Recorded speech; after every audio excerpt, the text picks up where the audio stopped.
जिस गुजरात की भूमि से महात्मा गांधी आते थे, उसी गुजरात भूमि से प्रधानमंत्री नरेंद्र मोदी आते हैं। G20 के साथ G21 किया है, यानी भारत ने सब पर 20 होते हुए 21 होने का दावा किया है और अपने मित्र कॉन्टिनेंट अफ्रीका को भी इसमें शामिल करवाया है। प्रधानमंत्री ने अपने कूटनीतिक प्रयास से दुनिया के सारे देशों को यानी G20 कंट्रीज़ को एक मंच पर ले आकर के वसुधैव कुटुंबकम की भावना को बताया, अवगत कराया। प्रधानमंत्री नरेंद्र मोदी और प्रधानमंत्रियों की तुलना में अलग क्यों हैं, विशेष क्यों हैं, उसका एक सबसे बड़ा कारण ये है कि प्रधानमंत्री जब प्रधानमंत्री नहीं बने थे, जब उनका नाम घोषित किया गया था 2013 सितंबर में, उसके पहले से उनके पास पूरी प्लानिंग थी।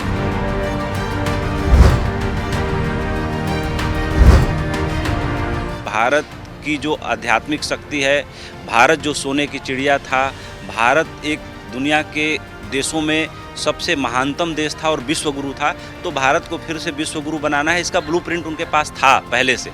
इसलिए वो इतनी मजबूती से, इतने कन्विक्शन से बात कर पाते हैं। प्रधानमंत्री समझ से भरे हुए व्यक्ति हैं और उन्होंने अपने समझ का कमाल दिखाते हुए G20 कंट्रीज के सारे लोगों को कितनी खूबसूरती से एक मंच पर ले आकर के, होता यूँ है कि जब आप किसी के घर जाते हैं तो जो आदमी आपके घर आता है उसकी बात आपको माननी पड़ती है। यहाँ प्रधानमंत्री की होशियारी या समझ इस मामले में भी काबिले तारीफ है कि लोगों को अपने घर बुला करके अपनी ही बात मनवा ली। महानतम कूटनीतिक सफलता है और G20 के फोरम पे यूक्रेन और रूस के तनाव को रेखांकित नहीं किया गया, ये भी प्रधानमंत्री नरेंद्र मोदी के व्यक्तित्व का एक बेहतरीन पहलू है। ऋषि सुनक ब्रिटेन के प्रधानमंत्री हैं, लेकिन उनके अंदर जो उनका DNA है, जो उनके संस्कार हैं, वो तो भारतीय ही हैं।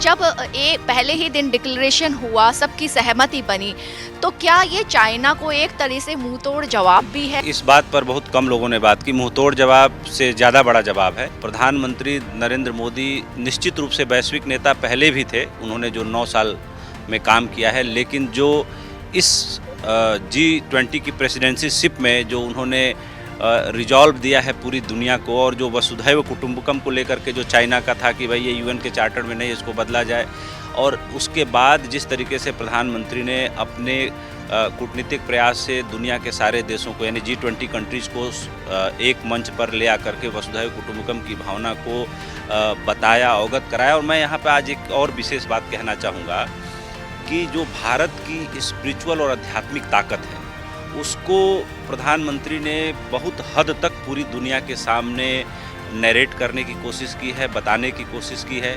और आज चूँकि मौका इस तरह का है, विशेष मौका है, तो एक विशेष बात मैं ये कहना चाहूँगा कि जो भारत का धर्म है वो करीब 10-11 हज़ार साल पुराना है।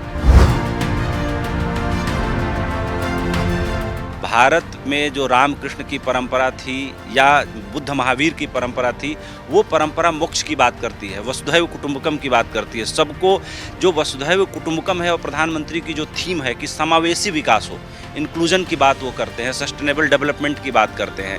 तो भारत ने पहली बार पूरी दुनिया के सामने ये घोषणा की है कि हम विकासशील राष्ट्र नहीं हैं, हम विकसित राष्ट्र हैं। इतिहास हमेशा अपने को दोहराता है और संजोग देखिए कि जिस गुजरात की भूमि से महात्मा गांधी आते थे, उसी गुजरात भूमि से प्रधानमंत्री नरेंद्र मोदी आते हैं।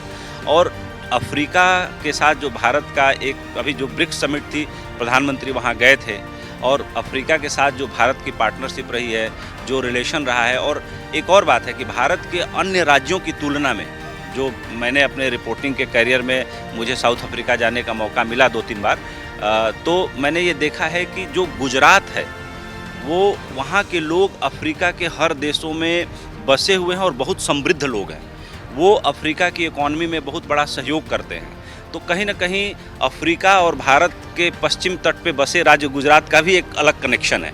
प्रधानमंत्री नरेंद्र मोदी जब पहली बार उन्होंने ओथ लिया था तो उन्होंने सेंट्रल हॉल में क्या बातें करी थी, जब दूसरी बार उन्होंने प्राइम मिनिस्टर के रूप में ओथ लिया तो उन्होंने क्या बातें करी। तो एक पूरे ब्लूप्रिंट के साथ वो पहले दिन से आए थे, उनकी पूरी एक प्लानिंग थी। और जिस खूबसूरती से भारत ने यूक्रेन और रूस दोनों मुद्दों को टैकल किया है, यानी भारत आज रूस के खिलाफ तमाम सैंक्शन लगे हुए हैं, दुनिया के तमाम ताकतवर देश रूस के खिलाफ खड़े हैं, लेकिन भारत रूस के साथ खड़ा रहते हुए भी यूक्रेन का साथ दे रहा है और यूक्रेन के साथ खड़ा रहते हुए भी रूस का साथ दे रहा है। ये भारत की महानतम कूटनीतिक सफलता है और G20 के फोरम पे यूक्रेन और रूस के तनाव को रेखांकित नहीं किया गया, ये भी प्रधानमंत्री नरेंद्र मोदी के व्यक्तित्व का एक बेहतरीन पहलू है। भारत ने एक कदम आगे बढ़ के सारा इंतजाम किया है और वर्ल्ड क्लास कह सकते हैं।